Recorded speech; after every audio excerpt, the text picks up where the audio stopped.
Soweit der Oberbürgermeister Herzing. Und während wir auf diese Bilder schauen, möchte ich weitersprechen mit Wolfgang Bosbach, immer noch bei mir, CDU-Politiker und ehemaliger Vorsitzender des Innenausschusses.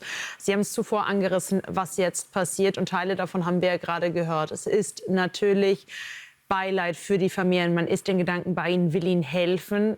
Auf der anderen Seite ist es der Aufruf, es muss etwas passieren, es darf aber auch keinen Hass geben. Das hören wir, wie gesagt, immer wieder. Wie kann es diesmal anders werden, dass wir aus dieser Spirale rauskommen und nicht wie nach Solingen, nach Mannheim jetzt wieder über so einen Fall sprechen müssen?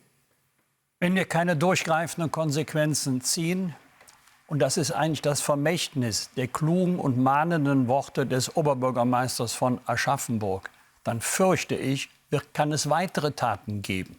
Wir haben ja schon eine ganze Reihe von Taten gehabt, auch mit Todesfolge, bei denen wir immer gesagt haben, also jetzt muss aber Schluss sein, jetzt muss die Politik notwendige Konsequenzen ziehen. Ich sage es noch einmal, wenn es bei der derzeitigen Politik bleibt, dass alleine das Wort Asyl genügt für einen Aufenthalt in der Bundesrepublik Deutschland, selbst wenn man schon in anderen Ländern einen Asylantrag gestellt hat, dort registriert wurde, obwohl alle, die auf dem Landwege kommen, über sichere, verfolgungsfreie Demokratien versuchen einzureisen. Wenn es dabei bleibt, dann können wir eine Abschiebungsoffensive starten, vom Bundeskanzler angekündigt, nie durchgesetzt. Es werden immer mehr Probleme zu uns kommen, als wir durch Rückführung lösen können. Und solange wir Migration nicht differenzieren zwischen der legalen und der illegalen Migration, wird auch die gesellschaftliche Debatte nicht funktionieren. Es geht doch nicht um den braven Pizzabäcker, es geht doch nicht um die Krankenschwester von den Philippinen, es geht doch nicht um den Arzt aus dem Iran. Die können alle legal hier einreisen und sind auch legal hier. Es geht um diejenigen, die unter keinem rechtlichen Gesichtspunkt ein Aufenthaltsrecht haben. Das sind im Moment 250.000, 50.000 vollziehbar ausreisepflichtig, darunter viele junge, bindungslose Männer aus fremden Kulturkreisen, darunter zu viele auch mit latenter oder offener Gewaltbereitschaft. Diese Probleme waren vorhersehbar. Sie sind nicht vom heiteren Himmel gefallen. Und übrigens, damit hier kein falscher Eindruck entsteht, ich bin weit davon entfernt, alle Schuld bei der Ampel abzuladen. Allerdings, ich verstehe auch nicht, warum die Ampel aus dem Aufenthaltsgesetz gestrichen hat. Bei dem Gesetzeszweck Steuerung und Begrenzung der Migration haben sie Begrenzung gestrichen. Und wenn es bei der derzeitigen Lage an der Grenze bleibt, können wir nicht steuern. Haben wir ungesteuert und unbegrenzt. Das kann nicht gut gehen. Wir sehen hier, um noch mal auf die Bilder einzugehen, jetzt gerade die Kranzniederlegung und die Forderungen, die nun also gestellt werden aus allen Bereichen der Politik, die werden natürlich gehört und kommen ja auch aus der Bevölkerung. Man will wieder sicher durch einen Park laufen können, seine Kinder in den Kindergarten geben und wissen, dass sie abends wieder nach Hause kommen. Die Frage ist, auf der einen Seite kann der Rest der Ampel, der noch da ist, jetzt noch was tun. Bundeskanzler Olaf Scholz hat ja gestern Abend direkt ein Krisentreffen mit den Sicherheitsbehörden im Kanzleramt abgehalten. Auf der anderen Seite aber auch kann die nächste Regierung etwas tun. Die Koalitionsverhältnisse können schwierig werden. Die Union mit klaren Forderungen. Wenn man nicht die AfD als Partner nimmt, mit wem will man es dann machen? Also Punkt Nummer 1, wir haben ein Sicherheitspaket, das liegt auf Halde, genauer gesagt im Bundesrat. Die Restampel könnte auf die Union zugehen und die Forderungen der Länder aufnehmen, darunter Forderungen des Landes Nordrhein-Westfalen. Und das ist schwarz-grün regiert, möchte die Regierung aber nicht. Also das ist das, was man jetzt noch am Ende der Wahlperiode tun könnte. Die nächste Bundesregierung hat exakt einen Schuss frei. Und wenn der nicht sitzt, dann werden wir unser blaues Wunder erleben. Und zwar in jeder Hinsicht. Keiner soll glauben, es könnte bei uns nicht ein solches Ergebnis geben wie in Österreich. Und wir wissen nicht, wie die Wahl ausgeht. Man hat jetzt nur Vermutungen, weil die Trendmeldungen relativ stabil sind über die letzten Wochen. Jetzt mal aus Sicht der Union. Es muss einen Politikwechsel geben. Und ich sage Ihnen eins.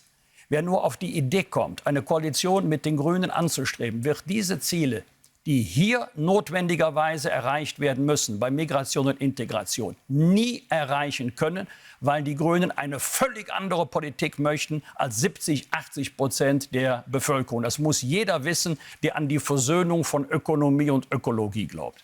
Jetzt muss man ja sagen, in diesen Fällen heißt es eigentlich, es muss schnell gehen, denn jeden anderen Tag kann es wieder zu so einer Tat kommen. Das heißt, man könnte ja auch die letzten Tage dieser Legislatur noch nutzen, auch aus Sicht der Union einen Antrag einbringen, wenn Sie sagen, der liegt ja schon fertig. Man müsste dann nur damit rechnen, dass man durchkommt, auch mit Stimmen der AfD. Die Brandmauer steht ja noch. Muss man da langsam dann sagen, es ist uns egal, woher die Stimmen kommen, oder weiter daran festhalten, dass man das dann in einer neuen Regierung anders schaffen wird? Nein, mir ist es nicht egal. Ich möchte keine Koalition, keine Kooperation mit der AfD. Mit denen haben wir nichts gemein. Ich bin konservativ, aber meine Werte, für die ich stehe, haben mit den sogenannten Werten der AfD überhaupt nichts zu tun. Und für ein neues Sicherheitsgesetz brauchten wir die Stimmen gar nicht der AfD, wenn die Ampel mal auf die Union und auf die Länder zugehen würde. Und wir müssen auch die gesellschaftliche Debatte verändern, Frau Würzbach. Nach Magdeburg wurde gesagt, wie wir die Sicherheit erhöhen können. Stabilere Betonpoller, stärkere Eisenketten, Zufahrt. Wir müssen mal die Debatte führen, warum müssen wir unsere Weihnachtsmärkte überhaupt schützen wie einen Hochsicherheitstrakt? Warum kann man heute nicht unbefangen ins Freibad gehen und hofft, dass da private Sicherheitskräfte sind? Über die Fragen müssen wir auch sprechen. Wenn du das tust, bist du sofort rechts. Und ich erlebe immer mehr Leute, die sagen, mir ist es mittlerweile egal, ob ich nach rechts einsortiert werde. Ich kann diese Politik nicht mittragen. Das ist die Verantwortung der Union, dass die nicht abdriften nach rechts aus.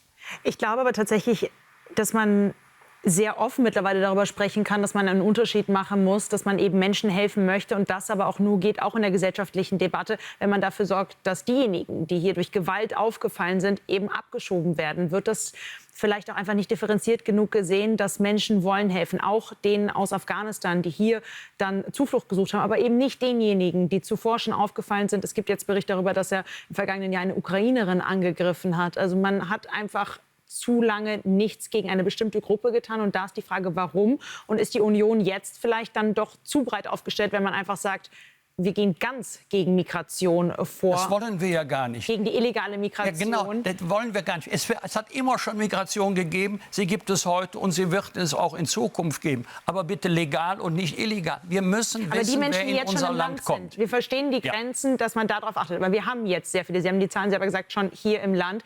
Muss man da vielleicht einfach schneller sortieren und sagen, um wen man sich ganz besonders kümmert, um eben nicht, Sie haben den Pizzabäcker angesprochen, wir haben immer wieder Fälle, wo ein ganzes Dorf, eine ganze Stadt sagt, warum muss diese Person jetzt nach Hause? Also, wo ist der Fokus? Wissen Sie warum?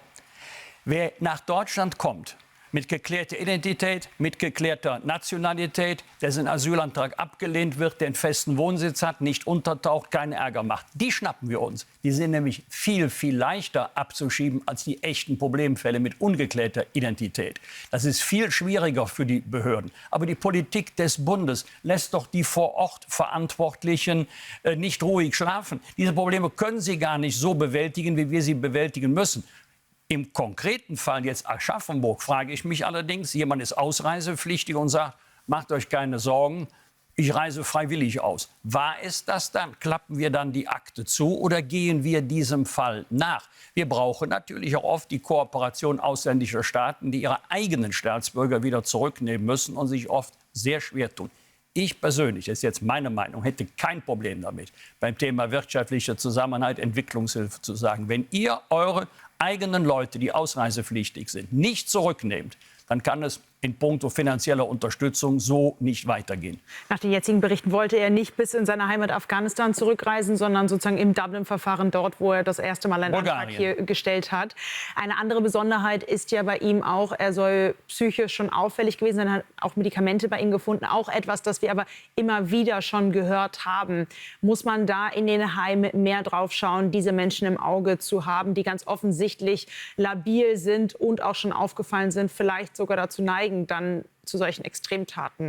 Wenn Straftaten schon begangen sind, ist die Frage des Strafrechts und der dann gerichtlichen Konsequenzen, möglicherweise sogar Haft, also nicht jetzt auf Bewährung oder Unterbringung in einer psychiatrischen Einrichtung.